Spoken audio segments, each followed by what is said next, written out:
Hey guys, as you probably noticed, I didn't post a story yesterday and I'm so sorry about that. It was just a busy day and we left the house early, and when we were driving I was like, oh no, I didn't read a story. So I'm going to read you that story now, and then I'll just post another one today, so you'll get two today. So it's going to come from the Guide's Greatest Christmas Stories again, and it's called Errykismas, Billy. Billy stared in sullen resignation at the brown-lettered sign. Pinewood Home for Special Children. Snowflakes swirled around the car, but Billy didn't notice. He slumped in his seat and buried his chin into his chest. Today's Christmas, he muttered under his breath, and I'm stuck coming here to see a bunch of sick kids.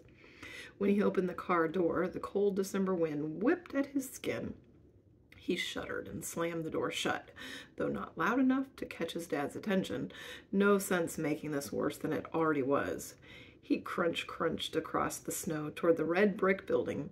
When they opened the brown metal doors, he spotted several others from his youth group standing in the foyer by the coat rack. Mr. Thomas, the director of the home, greeted them. We're all so grateful that you could come today. The boys and girls have been excited all week long about your visit. They want to surprise you with some of the things that they've made for you. He led them into a large room where nearly 20 boys and girls eagerly watched and waited. Many appeared to be 8 or 9 years old, a few were older. Most sat in wheelchairs, but some lay on red or yellow mats placed along the walls. Billy's hands felt moist. He had never seen so many people in wheelchairs before. But more than that, he'd never seen anyone besides a baby who couldn't do anything but lie on a mat. His stomach churned. Mr. Thomas spoke cheerfully as they walked through the open area. Billy noticed a boy hunched over and curled up in his wheelchair. He seemed to be trying to catch Billy's attention. Billy looked away. Uh-oh, there it was again. He was trying to catch Billy's attention as he sat smiling and waving at him. Oh no, Billy prayed silently. Lord, please make him stop. Still smiling, the boy motioned a third time. Billy felt cornered. With no clear options left, he slowly walked toward him. I give to, the boy said when Billy stood beside him. He held a small cardboard box in his lap, brightly decorated with crayon colors. Billy couldn't understand him. I give it to... He smiled again and motioned with his head toward the box. Just then Mr. Thomas came to Billy's rescue. I notice you have a friend, Jason. Mr. Thomas knelt beside the wheelchair. What you got there, Jason? I give to him. Jason shifted a little in his chair and looked at Mr. Thomas. You want to give this to him? He asked. Jason smiled broadly, his upper body rocking slowly. Mr. Thomas turned to Billy. He wants you to have this. What is your name, young man? Billy Harness. Well, Billy, Mr. Thomas continued, Jason wants to give you this present. Mr. Thomas looked again at Jason. But didn't you make something else with the others to give as gifts? Jason nodded his head happily. His face radiated excitement.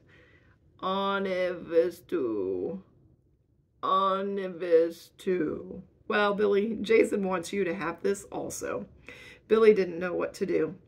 He knew he'd hurt Jason's feelings if he refused to take the gift. On the other hand, he didn't want to take anything from anyone who was, so sick. His face suddenly grew warm. His thoughts swirled in his head. He had to do something. Mr. Thomas still smiled at him. Billy reached out and took it. Thank you, he mumbled softly to Jason. Okay. Jason's eyes sparkled. Billy looked to Mr. Thomas for help. Why don't you look at it? Mr. Thomas said. Billy looked again at Jason and then slowly opened the box. Inside was a pink rubber ball. When he held it in his hand, he read a name. Jason. Billy was surprised. Is this your ball? Errykismas, Jason said, his eyes sparkling. Errykismas. This time, Billy didn't need Mr. Thomas to explain what Jason had said. Merry Christmas, Billy answered. But I have nothing for you. His eyes remained glued to the box in his hands. Jason watched him for a moment. Then he shrugged his shoulders. Errykismas. He beamed. The youth group spent the next 2 hours enjoying themselves at the party. Billy even discovered that with a little patience, he could understand much of what Jason said to him. When it was time to leave, Billy carefully held the box that Jason had given him. Thank you, he said again. Jason smiled and rocked slowly in his wheelchair. Errykismas. As they drove toward home, Billy stared absent-mindedly out the window. It had stopped snowing. Dad broke the silence. Did you have a good time? Billy waited a moment before answering. Uh-huh. I saw the boy on the wheelchair give you that box, Dad said. Billy fingered the crayon markings along its top. Yeah, he answered. His name was Jason. It's his ball. He wanted me to have it. That was nice of him. Yeah, it sure was, Billy agreed. For a while they drove without speaking. Finally, Billy said, I think I need to apologize to Jesus for being so selfish, especially on his birthday. What do you mean? Billy slumped a little in his seat and opened the box. He took the ball out and squeezed it a few times. Well, that kid was so happy just to give me this, and all I wanted to do was stay home and open my presents. I mean, he probably doesn't have much of anything that's really his, and yet he was so glad to let me have his own ball. Maybe you're learning a lesson we all need to learn. Dad paused a moment before adding, and to relearn. Billy looked at him, his forehead creased in confusion. What do you mean? That it's better to give than to receive. When they pulled into the driveway, Billy turned and looked at his dad. Can I visit Jason again? He asked. Sure, Dad replied. Anytime you want. Ah, what a blessing. That's a beautiful story.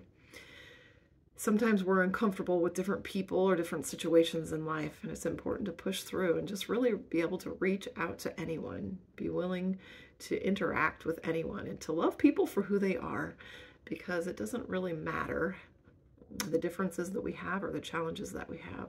God loves us all, and he wants us all to love each other. And it truly is more blessed to give than to receive. And I hope that we all experience that this Christmas season. Have a great day.